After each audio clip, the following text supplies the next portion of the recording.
श्री अधिक मास महात्म्य अध्याय 17वा मौन भोजन व्रत।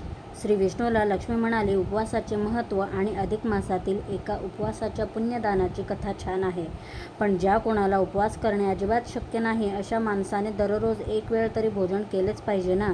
मग तेच मी तुला सांगणार आहे। एक वेळ जरी भोजन करणे असेल तरी ते मौन भोजन केले पाहिजे, म्हणजे जेवताना त्या माणसाने अजिबात बोलू नये, कारण त्या मौन भोजनाचे अनेक फायदे आहेत। अशा मौन भोजनाने मोठा पुण्यसंचय होतो।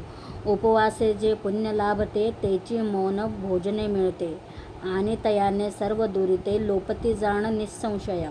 मौने होय सौभाग्यप्राप्ती, मौने सर्व कलह मिटती।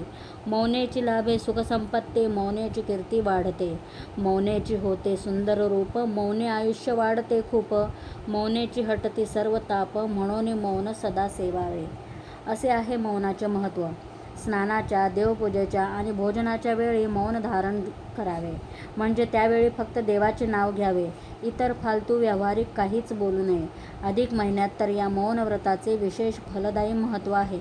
महर्षी नारद या मौन व्रतामुळेच ज्ञानसंपन्न झाला। अवंतीपुरीत वेदशर्मा नावाचा सदाचारी गृहस्थ होता, त्याला उपवास करवत नसे।